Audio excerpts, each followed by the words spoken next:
take it on a superficial level, just enjoy dancing to it, or listen to the lyrics and psychoanalyze me.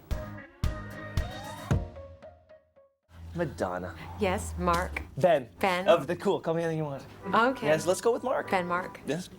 There has always been a duality to your work. And to me, confession has always been a private matter.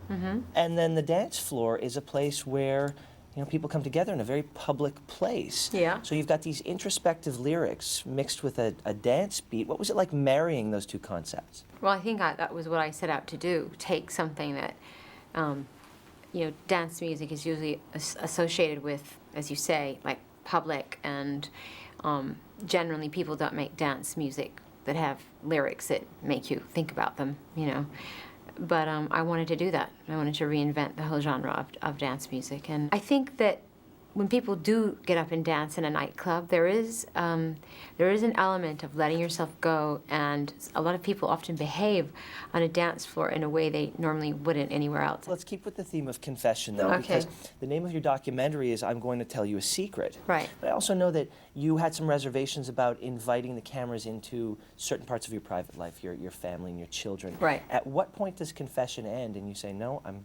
this is my private life, I'm closing the door? The nature of a documentary anyways is to go behind the scenes, and you have to be willing to tell the truth.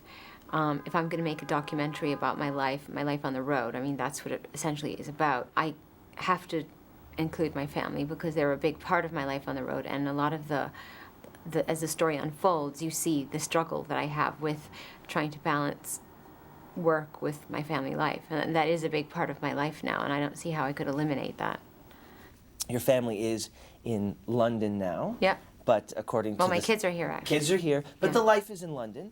But according to the song, Yeah. you I love do New York. love New York. What does New York have that London doesn't have? There's a frenetic, fast-paced, insane, manic energy here that, I know you live in Toronto, so I'm It's sure a you little agree slow. with me.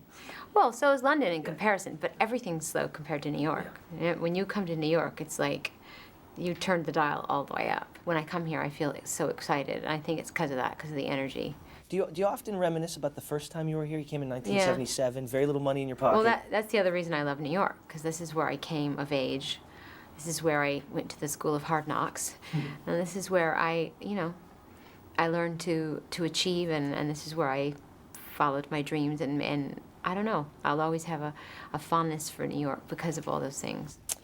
You're going to be performing at the MTV European Music Awards. Yeah. You're going to be getting back on stage. Yay. A lot of happy people out there. Yeah, I'll be excited about it too. Are you excited as well? Yes, I'm trying to arrange that I can come down in a disco ball.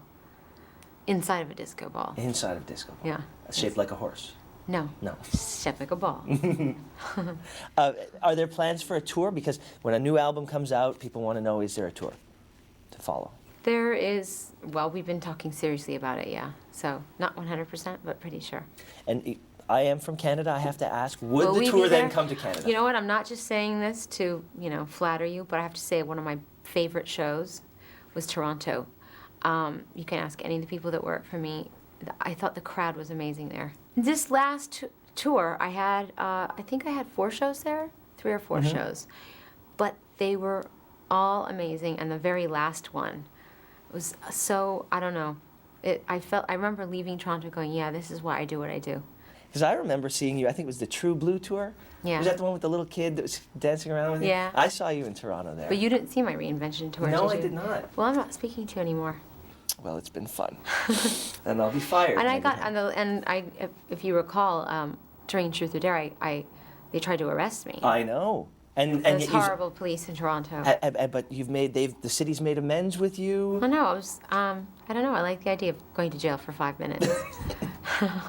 More than once on this album, and I thought about it in the song How High, and then in Push. Yeah. You look back at your achievements, you give thanks, you ask, will I be remembered when I'm gone?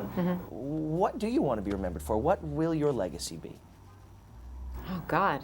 Well, it ain't over yet, so who knows? I mean, to be able to have a successful career that spans 2 decades is a huge blessing. So I'm very grateful for that.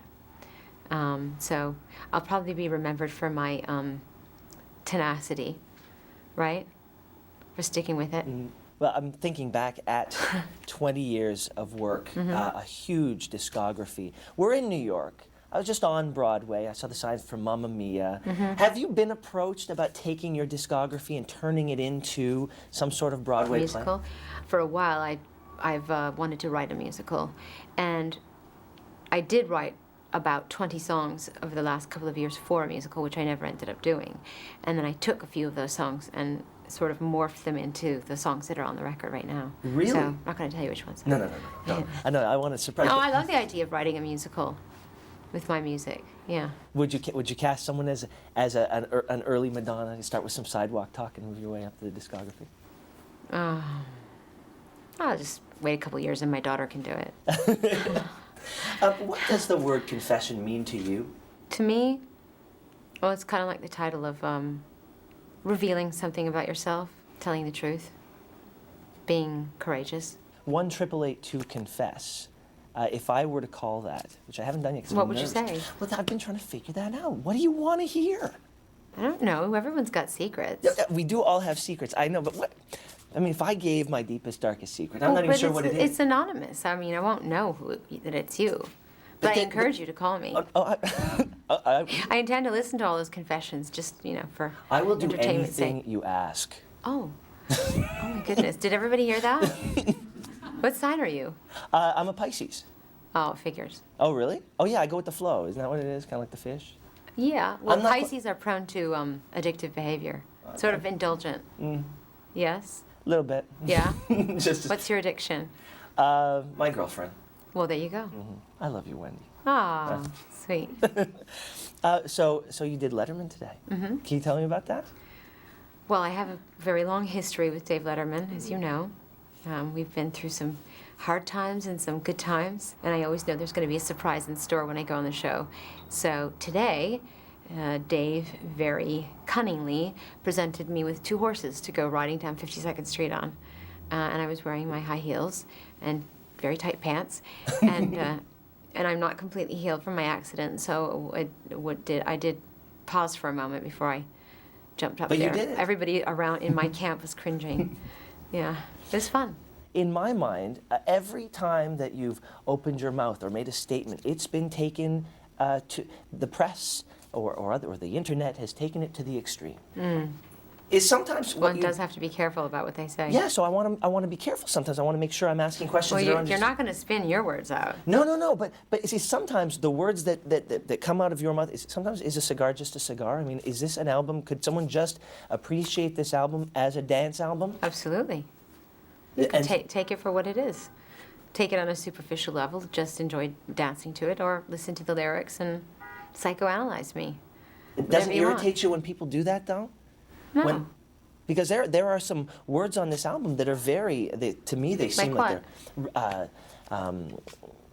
push. If you took the music off of Push, it could be an old school inspirational song. You would think you would hear it in a church somewhere. It sounds deeply personal. I don't know who you wrote it about. I don't either. You don't?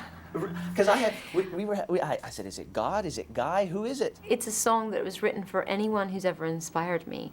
I've been very lucky throughout the years, especially in the beginning of my career when I was younger, to have had a lot of amazing teachers who've pushed me and who told me and encouraged me, told me that I was talented, pushed me to, follow my dreams. And still in my life there are people like that, and it's not just one. I feel very lucky to have those kind of people in my life. So I think it's more of a tribute to anyone who's ever encouraged me. And then if you listen to the whole album, it's certainly meant to be listened from beginning to end, it ends with Like It or Not, which is... What, isn't that kind of perfect? It is perfect. It's exactly perfect, because you sit there formulating these thoughts, and then at the end it's like, there you go. Like it or not, this is Take it or leave it. And that deliberate? Yeah. Yeah, I think it was a perfect way to end the album. And also, it ends with an acoustic guitar. And I think that's a nice sort of farewell sound to us, an hour's worth of supercharged, highly synthesized music. Well, yeah. Did you play that guitar? No, Monty played it. I wish I could pick guitar that good. I haven't played guitar since I fell off my horse. I've lost all my calluses. I'm just a wreck.